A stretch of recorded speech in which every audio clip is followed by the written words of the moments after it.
Sabbath, everyone. Happy Sabbath. I want to thank you, Denise, and her husband for inviting me here.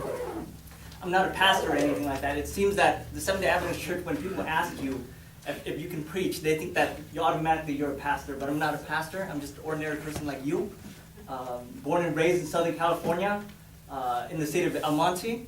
And so, I was there when it was absolutely no Asians there.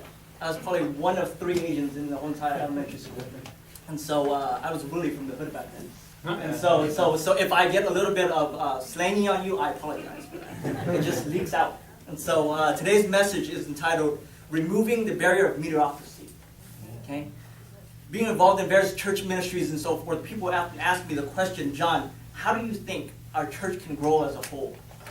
And my answer to that is simple. When we remove the barriers of mediocrity, then our church can grow. Will you join me in prayer? Father in heaven, may I decrease so that you can increase, Father. Father, I'm just a sinful man, Father, but because of your amazing grace, I'm here today. Father, may it be not because of my sins that your people won't hear this message, Father. I pray that you will forgive me of my sins, and Father, that your Holy Spirit will be with me, and that you will be with each and every one of our hearts.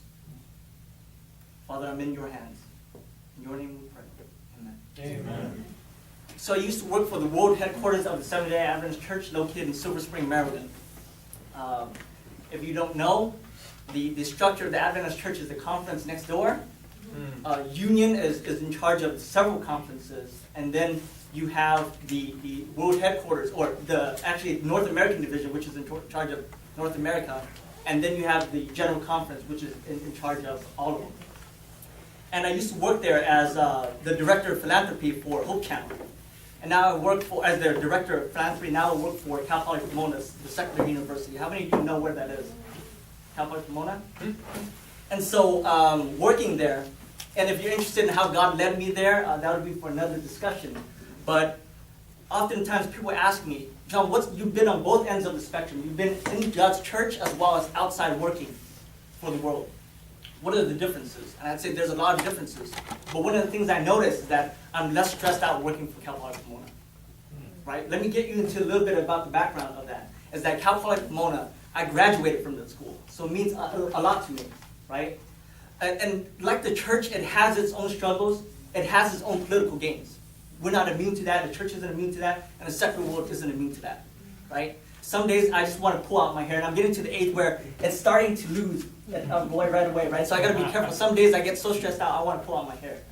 But thank God that when I'm working in the secular world, when I leave Cal Poly Pomona at night, I get to leave my work there. Right? I don't take it home with me. Like if the university burnt down tomorrow, I just get a day off. I'm happy with that. Right? But for the Seventh-day Adventist Church, when I worked for the Seventh-day Adventist Church, the problems kept me up at night. You know why? It's because the Seventh-day Adventist Church is a part of who I am. I can't separate that. It's who I am. When the church does well, I do well. Amen. When the church does bad, I feel terrible. Amen. If you were to cut me open, I would bleed Seventh-day Adventist blood. Right? You're wondering what it looks like? It's these platelets that have the imprint of number 7 on it. Right? Nice. And so I would bleed Seventh-day Adventist blood. No one is passionate in the church like the way I am. I'm very passionate. But even amongst all that, I used to walk around world headquarters and I listened in all these ministries, right? About the amazing things that it has the capacity to do. And I'd fly to like different ministries and I would view it and so forth, right? But the crazy thing is this, is that when I go home at night, I'm super sad. Because I know that with all the capacity that the Seventh-day Adventist Church, we have the capacity to finish spreading the word of God into the whole entire world in less than 10 years. I believe it with all my heart.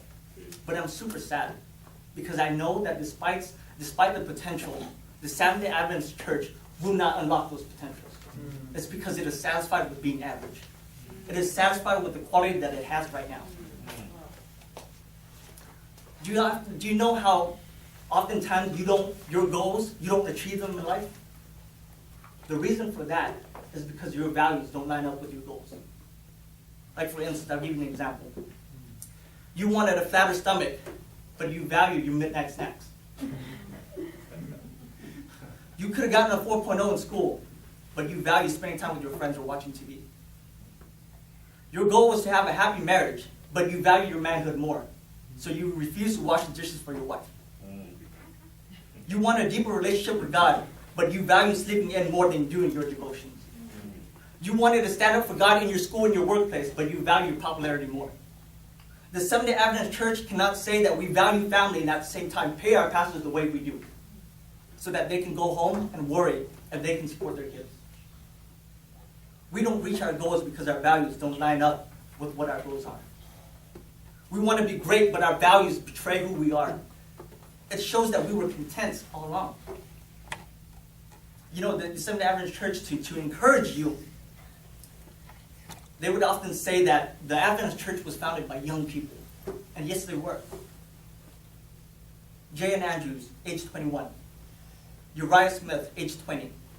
Ellen White, age 17. Nice. But the crazy thing is, when you look at the Seventh-day Adventist Church leadership today, there's no young people there. There's no young people there. And so when I'm working at the world headquarters, I was the youngest person in a director level's position. And I don't say that to brag about myself, but I was the youngest person there making a decision. And the crazy thing is that even though the whole entire building of 800 people, I was the youngest one. And the sad thing is, 2 years later, I was still the youngest one. And I didn't even start off working as being a young person there. And this is the level of standard that we have, that we are content with whatever we have. Like, I never understood when the General Conference or the North American Division or the conferences say, when we want to reach out to young people, we hire someone that is triple or quadruple their age. Like, how does that work? Right? Like, when I was 13 years old, my mom would often ask me, John, I don't know what to get for your 7-year-old and 10-year-old cousins. Can you tell me? And I say, Mom, I got you. I'm going to hook you up. I'm going to get you a list of things. These are the things that you should get. If you were to pick one of them and give it to them, you'd be the best aunt ever. Right? I can't do that anymore. I can't relate to these kids. I'd have to use other kids, like my mom, I'd have to use other kids to ask the other kids what they like. And so I'm going to be real with myself. If President Wilson himself, by the way, if you didn't know, our Adventist, the president of the world headquarters of the Adventist Church is President Wilson. You might have your disagreements with him and so forth, or not, but I can tell you from hands-on, he's a very nice guy. He tries to meet up with every one of his employees and shakes their hand personally every holiday. He would fly across the whole entire world. He would be flying from Egypt just to come back for our staff dinner, right? Wow. And so even if President Wilson said, John, I'd like you to be youth director of the Adventist Church, the world headquarters of the Adventist Church, I'd like you to be youth director. I'm going to say, I'm honored. But I'm going to be real with you, Mr. President. I only have a few years left in me. Because at the age of 35, I can't relate anymore. Right? And the way that these kids pick toys for the other kids, how can I relate at the age of 35? How can I relate to college kids? How can I relate to teenagers? It's impossible to do. I'm going to be real with you. To say that young people are inadequate, that's why they're not in leadership positions, is crazy. Innovation and trends are in the blood of young people. If you took some time to compare some of the biggest businesses today, companies like Apple, Google, Microsoft, Facebook, Instagram, each one of these companies were founded by people who were under 30 years old. Founded by people who were under 30 years old. And so what then do we do? Do we kick out all the old folks? Right? That's crazy. Because these people that I just listed, they were successful because they had people who were double their age in the background to mentor them. Mm-hmm. Steve Jobs was mentored by a guy who founded Intel.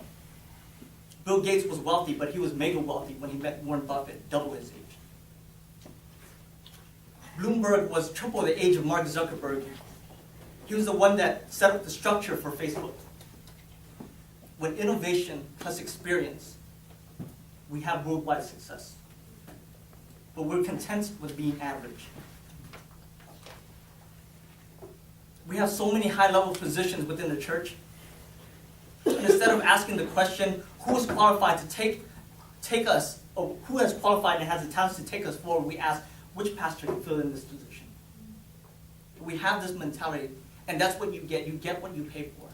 And so we do events like Pathways to Health, which is a huge, the biggest free health clinic in Los Angeles that is worth $20 million, and we do no marketing for it.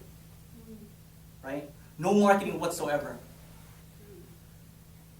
Every billboard, every radio station, every news station should know who we are. The community of the Los Angeles County should know who the Seventh-day Adventist Church is. The Seventh-day Adventist Church, we have the most holistic Christian lifestyle, the most beautiful picture of who Jesus is. But we can't even take that message to Main Street. Seventh-day Adventist Christians were vegetarian before it was even popular. But for some reason, all these natural health clinics in Beverly Hills are owned by hippies. It's crazy. No Seventh-day Adventist owns those places. And all the vegetarian places are owned by Buddhists. Why is that?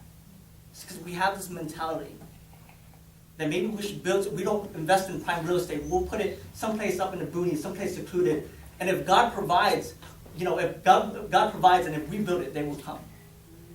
It's this average type of mindset that restricts us from moving forward. And brothers and sisters, this goal and this gospel meeting, the way that Janet was killed and so forth, this injustice needs to end. We need Jesus coming back soon. Amen. But our values need to line up with whatever our goals are. And the goal is simple. Preach the gospel to every nation, tribe, and tongue, and then God will come. But this cannot be achieved by average churches. We were God's vessels to reach out into the whole entire world, and God never planned for His church to be average. And for the individuals inside church, us, we were never meant to be average. You are the only you in existence. We were not built to be average. We were built to be one of a kind. Does anybody know what the most popular car was produced in America last year? Anybody? Most popular car, most bought car, most produced car. Mustang? One of my favorites, but no. I saw the Corolla, The Prius, no. the Corolla or the Civic? Corolla, there we go. Right? Toyota Corolla. I have one at like 200,000 miles and it's still going. I can't even Nice. wear that down. Right? So the Toyota Corolla was produced 350,000 last year. You could buy one for $17,000. Does anybody know why it's so cheap? Because there's so many of them, right?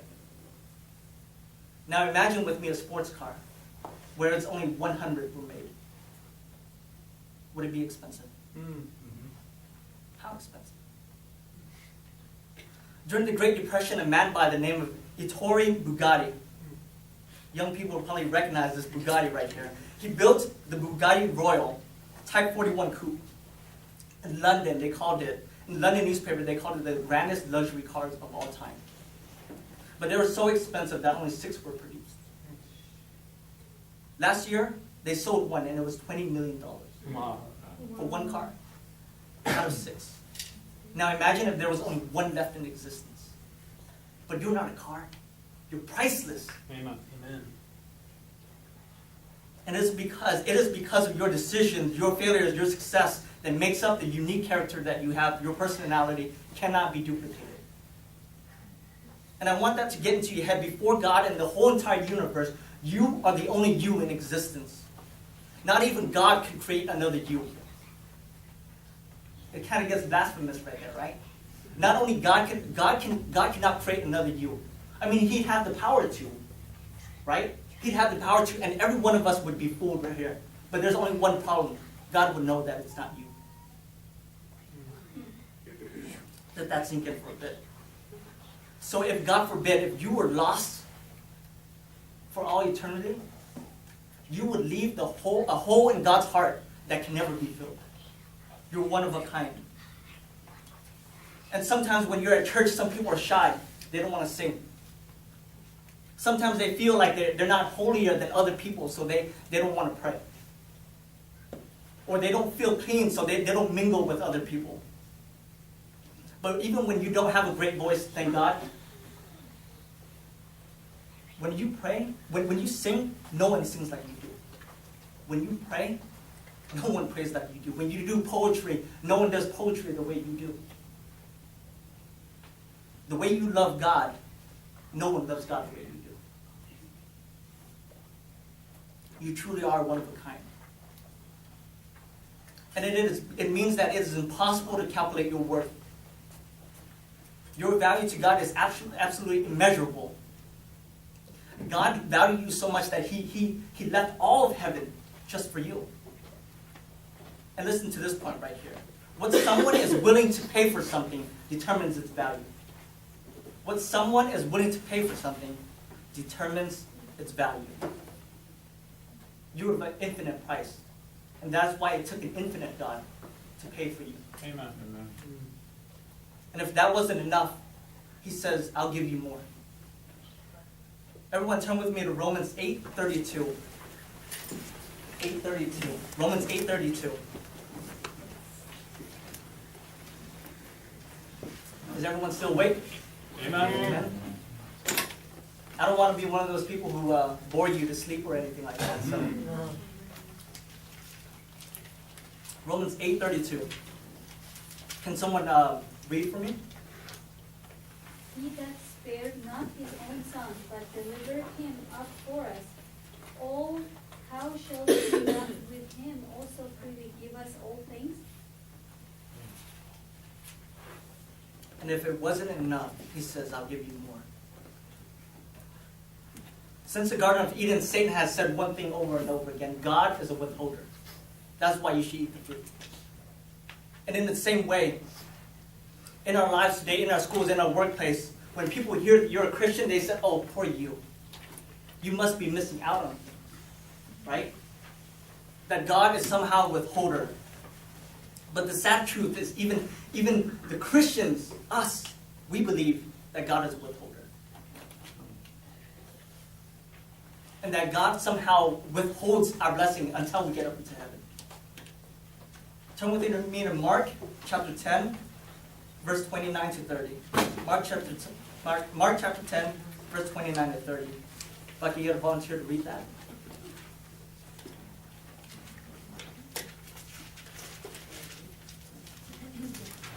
So Jesus answered and said, Assuredly I say to you, there is no one who has left house or brothers or sisters or father or mother or wife or children or lands for my sake and the gospel, who shall not receive 100-fold now in this time, houses and brothers and sisters and mothers and children and lands of persecution, and in the age to come eternal life.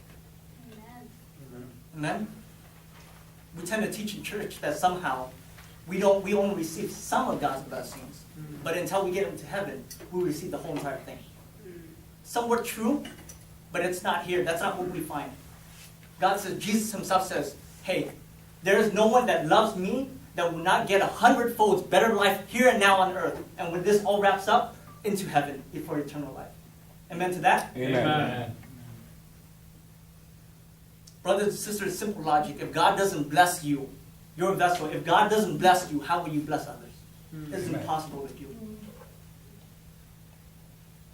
In 2004, Sharon Terabasi, a single mother who had been on welfare, won $10.5 million in the lottery. She subsequently spent her winnings on a big house, fancy cars, designer clothes, lavish parties, exotic trips, handouts to families, loans to friends, and in less than a decade, she's back riding the bus, working part-time, and living in a rented house. Michael Correll won $15 million in 2002. He wanted his life to be in the fast lane and spent it on cocaine, parties, prostitutes, and cars. Within 5 years, the ex-garbage man was hoping to get the job back. In 1998, Jared Muswagon won $10 million from the lottery. He blew it all on drinking and partying with only 70 years. Wow. Filled with remorse, Jared hung himself in his parents' garage in 2005. Have you ever waited on God for something? Like you waited and waited and you said, God, how come you won't provide? And I used to think that I was the person who was always waiting on God, but all along, it was God who was waiting on me. The truth is, with the way that you're living right now, even if God blessed you with more time, talent, and treasures, you would have blown it all away like the people who won the lottery. God is waiting on us. We're not waiting on God. Amen? Amen. Matthew 7:11. Matthew 7:11. Someone please read that.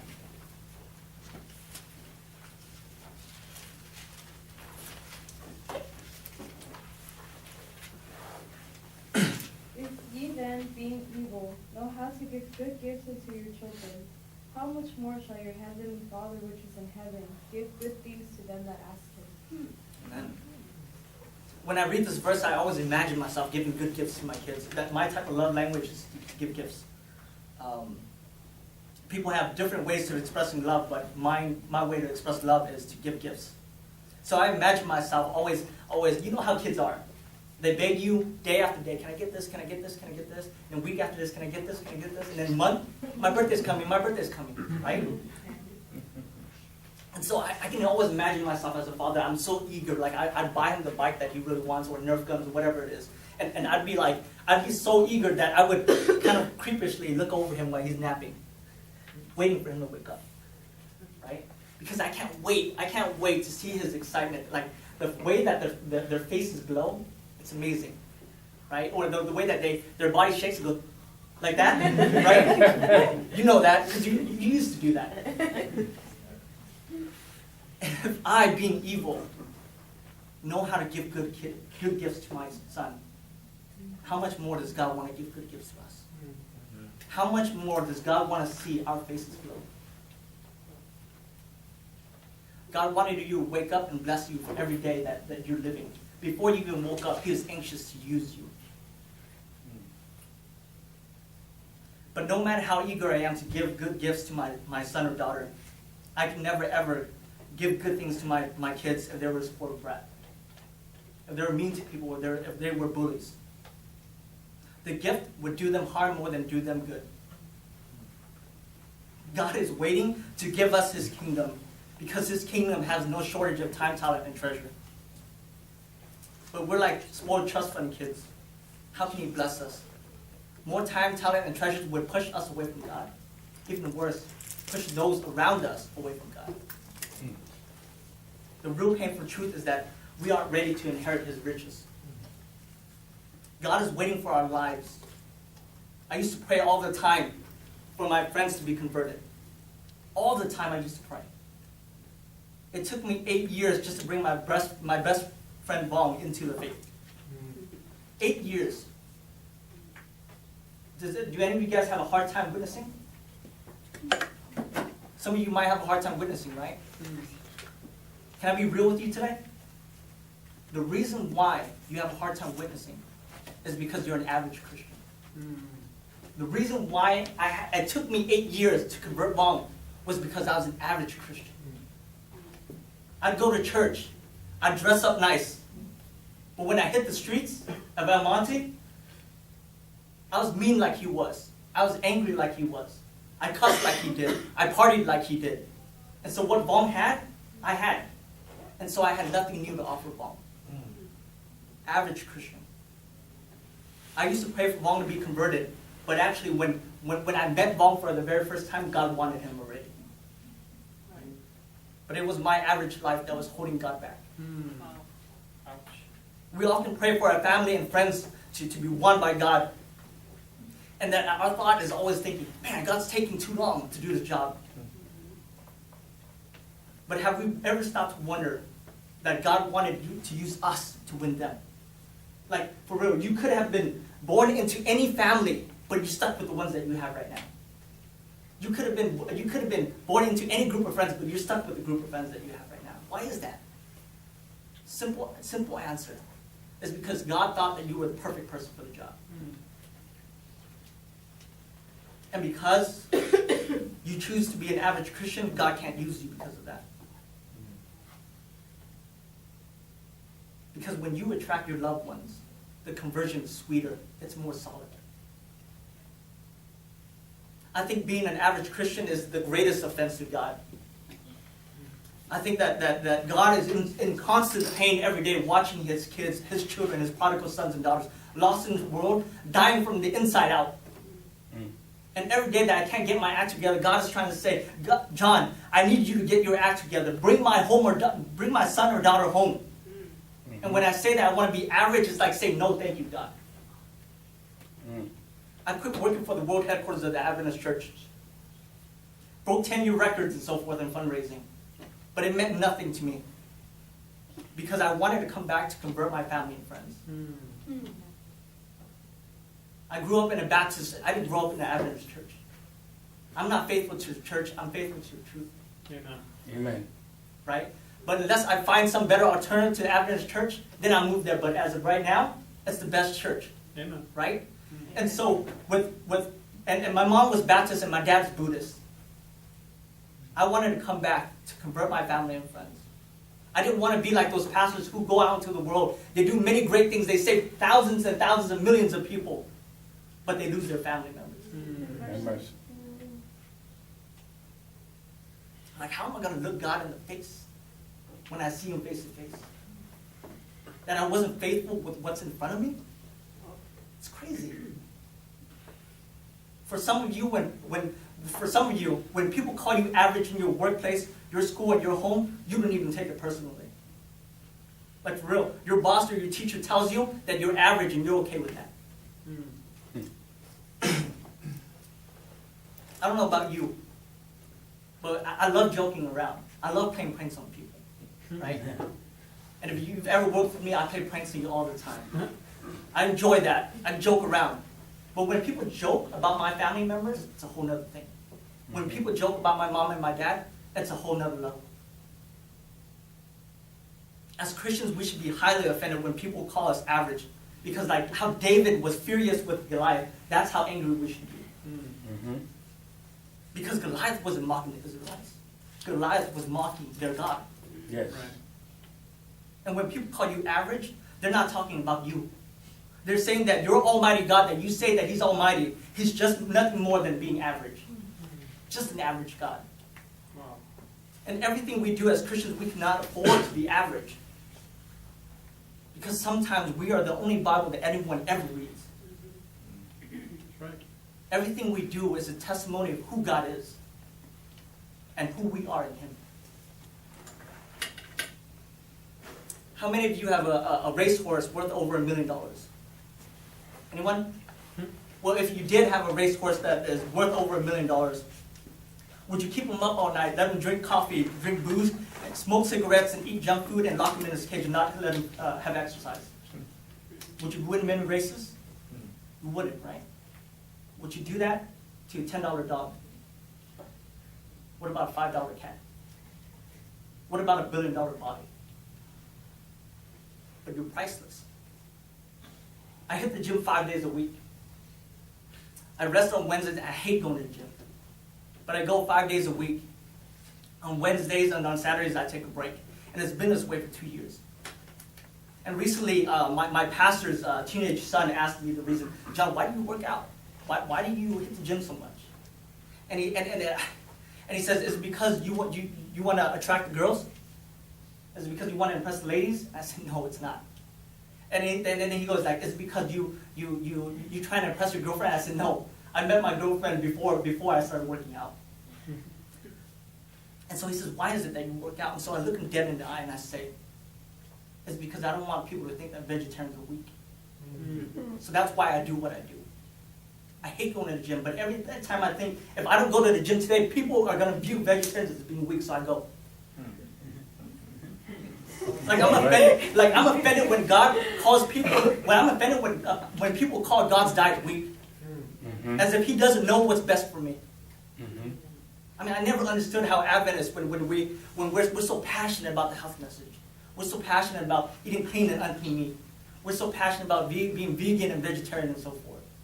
But when you ask them to complete the other half of the health message, which is hitting the gym, they said no, thank you. That's right. And in my mind, I'm thinking, man, that's got to be so hard to endorse. So hard to endorse. Eating clean and unclean meat and preaching the gospel about that while you look fat and sick. Come on. It's so hard to endorse being a vegetarian when you look frail and weak. Sharing the health message is so much harder when you have no credibility. Because when you're on God's diet, you can't afford to let up. I used to share the health message when I was skinny, right? I used to be super skinny. Like I couldn't even pass 120 pounds skinny. And people would always ask me, where do you get your protein from when you're vegetarian? Have you ever heard that? Oh, Mhm. Like, you need more protein. Everywhere. That's probably the reason why you're skinny. And I got sick and tired of that. And I would actually say, actually, a cup of black beans has more protein than, and they'd zone me out. It's because when you're average, no one wants to listen to you because you don't look like what you preach. Yes. Ouch. And so I said, enough is enough. I'm going to consistently work out in Maryland because I had nothing else to do there. So I said, enough is enough. I'm going to be working out on God's diet plan. No protein powder. Thus they say, you cheated. And without supplements, 2 years later, I went from 130 to 160 pounds. And when you're more than average than what God designed you to be, like what God designed you to be, ministry becomes super easy. I was in Maryland, and I have a workout partner there. His name is Carlos. And God blessed Carlos to me. Like we came in there, I came out there, and one day, he was just working out. I was still a skinny John, 120, 130 pounds John, right, maximum. And so I came out there, and I said, God was just giving me an impression, hey, go compliment that guy. I said, what? Compliment another guy? That's weird. especially when you're at the gym, you can't just come up. They think you're weird now because this generation, they take it the wrong way. So I come up to Carlos and I say, hey man, I just want to tell you that I admire your hard work because I see this guy like doing bicep curls and he does his legs and then jumps on a treadmill, comes back down and does weights again. I go, wow, this guy's pretty impressive. And so I said, hey man, jokingly I said, hey man, you work very hard, and jokingly I said, hey, you should give me tips one of these days. I didn't know that he took it seriously. And so the very next day when I went to do my bicep curls, he comes up to me and taps me on the shoulder and says, you're doing it the wrong way. It's too heavy for you. And so ever since then, we've been friends, right? And he's been with me, he's seen me skinny before. And every week, every day, he'd say, John, you need to eat more meat. John, you need to eat more meat and stuff like that. And he would brag about his week and how he ate a big slab of steak and everything, right? And this whole entire time, I didn't tell him I was a vegetarian. Like, I wanted to keep it a secret. And so as I progressed, right, when I started to look physically bigger and so forth, and I started outdoing him in some of the workouts. This guy was buff, but I was outdoing him in some of the workouts, right? Then I confessed to him. I said, Carlos, I've been a vegetarian for 5 years already. And he literally fell over. He said, what? How is that even possible? And God blesses in so many ways. Amen. Carlos went on he tried being a vegetarian for 2 weeks without even letting me know. I didn't encourage him to become vegetarian. I never even said, you should consider being a vegetarian. He just did it. Because I was a living testimony of how to perform. There you go. Yes. There you go. And so this is the real blessing right here. We would do Bible studies while working out. Nice. Yes. Like 2 guys inside the gym lifting off the bench press and so forth, and every other guy around us would be hearing us chatting about God. Amen. Like they were listening in of why God is not an evil God and so forth, that he cares for family and something, he cares about your situation. We would talk about God like that. And the crazy thing is he would be asking me questions. I've never initiated anything. Nice. When your life looks like a ministry, you don't need to go out there and preach. Amen. They will come to you. Amen. Yes. Yes. And so I started to become offended with being average. That was my mentality. Be offended with being average. I recently visited a super liberal Adventist church. And I'll admit, the message was great. It was very relatable and so forth. I think that certain Adventist churches should learn from it. I have this philosophy that, hey, make your main messages be able to be relatable and drawn in people. But hardcore stuff, the state of me, it should be in Bible study because that's where real spiritual growth is. That's my mentality. But even with a great message and all, I was taken back on a few things. They had an espresso shop for donations on Sabbath. They had rock-like music. They even had a fog machine up on stage. It was the atmosphere that I was trying to get away from before becoming a Christian. But weirdly enough, those things wasn't the thing that really bothered me. The thing that really bothered me was the casual dressing there. I mean, if you were a college student or a high school student, I'd understand. You have no money for nice clothes. I mean, I came off in the streets. I had baggy pants where it was so baggy I had to staple it to my shoes. I had 4 or 5 inch spikes gel where I'd use the gel bottle I used a gel bottle every 2 weeks. To even control the spikes, I'd have to like lay on my bed and like touch that, right? That's how I dress coming into church. If you're new coming to church, it's acceptable. But when you're working professional, it's not acceptable. When you're the pastor of the church and you have jeans on and your shirt's with the flannel shirt and your shirt is untucked, that is unacceptable. Tell it. Like seriously, when the way they dress sometimes, if they were to go into the workplace, they'd be fired. Right. If I came and visit their workplace, they'd be dressing up to get the next promotion. And so when I stand, every Sabbath, when I stand in front of my clothing rack, I think to myself, what is the nicest thing that I wore in front of a donor this week? Because I deal with donors all the time. What is the nicest thing that I dressed for a donor this week? And I'll pick a nicer thing to wear for God. Amen.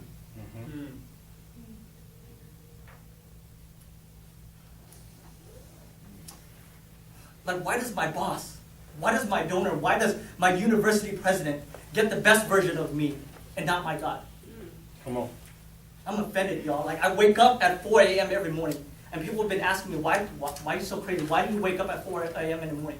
I wake up at 4 a.m. in the morning is because my neighbor next door, 5 a.m. on the dot, 5 a.m. on the dot, she's a Buddhist, and she prays. She rings on her wooden block, and goes, "Bop, bop, bop, bop," every day, all for the whole entire an hour. 5 o'clock on the dot, you'd expect her to be there. And yes, it's annoying, and yes, it keeps me awake. But the reason why I wake up isn't because of the annoying noise or anything like that. I wake up 4 o'clock on the dot is because I used to think for months, actually for weeks, I was thinking about her, like, how does this lady do it? Why is she so serious about her God? I mean, my God is the living God, and how come I can't give him the same level of dedication? Like, why can't God have my best? How am I going to let her outdo me? And so I wake up at 4 a.m. every morning. And then once I'm done at 5 o'clock when I'm about to get ready with my regular work, I hear her go off. I hear her block go off. And I'm at peace. I'm at peace. Because in my mind I'm thinking, lady, the game is over. You came too late.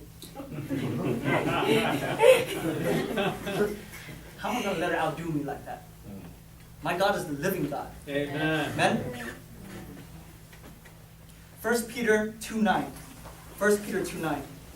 Someone, let's wait for everyone to open up. Can someone volunteer to read that?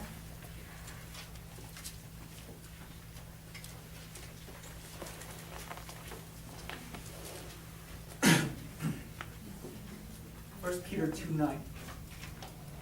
But ye are a chosen generation, a royal priesthood, and holy nation, a peculiar people, that ye should show forth the praise of him who hath called you out of darkness into his marvelous light. Amen. Amen. Being average is selfishness. In heaven, there are no selfish people. Everyone gives to each other. Amen. You being small in the world does not serve the world. You aren't doing anyone any favors. We were born to manifest the glory of God within us. I often ask myself, how does Joseph do it? Like, I get that and despite all the circumstances, he's always, and even when odds are against him, he's always great in every phase of his life. Like, how does Joseph do it? I get the point where he's great in being the second in command to the king, but how do you be great when you're a slave? And what drives you?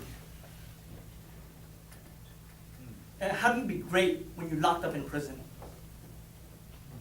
I never understood that. But get this. Joseph was able to do what he did because to Joseph, it was a sin to be good when God calls you to become great. To Joseph, being good was a sin when God calls you to become great. And so every day he's grinding out there. As a slave, faithful with few. In the prison, faithful with few, above average. And so God calls him to become second in command of Egypt. We weren't born to be average, so why are you average? We weren't born to be good, so why are you good? We were born to be great. You know, as Christians, We should have the mentality that we're allergic to being average because success is allergic to average. Average basketball players don't make it into the NBA. That's right. Average football players don't become football stars. Average singers don't sell records. And average Christians don't finish the work. Come on. Mercy. Right? That's right. I'm going to finish off with the story. It's getting late. Take your time. On the east side of Tennessee, there was a boy by the name of Ben Hooper. He was born to an unwed mother. Ben had a difficult time growing up. Because everywhere he went, people would always ask him the same question, who's your dad? And whether he was in school or the grocery store or the drugstore, people would ask him, who's your dad? During recess and lunchtime, Ben would hide from the other students. And after school, he would avoid the stores because he was afraid of people. He was hurt by the question, who's your dad? And after the age of 12, he heard that a preacher was coming into town, so he went into church and checked him out. And he loved it. But the way he went to church was this. He would sneak in late and leave early so that people wouldn't ask him, who's your dad? And there was this one day where the preacher was preaching so, it was like as if it was talking to Ben Hooper himself. He was so captivated that he stayed there and he couldn't sneak out early on time. So when the message ended, everyone crowded around him and he was trying to make his way towards the door. And as he was making his way across into the door, there was a tap on his shoulder. And when he looked up, it was the preacher that he had been listening to and admired for many weeks. And the preacher asked a question that everyone else inside the church was wondering, who's your dad? The church was deathly quiet. Every eye in church was looking at them. Now everyone would finally know the answer to the question, who's your dad? There was a pause. And the preacher said, wait a minute. I know who you are. I see the family resemblance now. Well, you're the child of God. And with that, he patted the boy on his head and said, boy, you've got a great inheritance. Go claim it. Amen. And with that, the boy smiled for the first time in a long time, and he walked out the door a changed person. And wherever he went, if anybody ever asked him, who's your dad, he would just say, I'm the child of God. Amen. Amen. Amen. Ben Hooper recalled that the day that he found out that he was the child of God, it was the day that he became the governor of Tennessee. Wow. Amen. Brothers and sisters, we have to rise above being average Amen. in everything that we do. Satan tells you two types of lies. One is that you have to have a certain level of IQ to enter heaven. And the other, that it's okay to be average. We were called to be a royal priesthood. There's nothing average about our God, and neither should we be average. Amen. Amen? Amen. Amen. My prayer to you today is that that you will rise and be excellent in everything that you touch, so that we can change the face of the Seventh-day Adventist Church. Amen. Amen? Let's pray.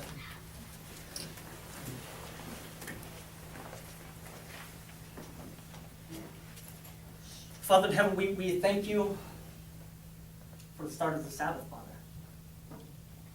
Father, we thank you that you weren't an average person, because if you were, Father, if your love was average, we wouldn't be standing here today. Father, thank you so much for your passion, Father. And Father, by repaying ourselves, we want to be the best version of us that we can be. Father, we're destined for great things. And every day that we don't live up to our potential, Father, your daughters and sons are hurting in the world. You want to use us, Father. You could have used anyone else. You could have used rocks to bring them back, Father, but you chose to use us. And so we pray, Father, that you will fill our vessels. That, Father, everything that we do, may we reflect your glory and honor. In your precious Son's name we pray. Amen. Amen.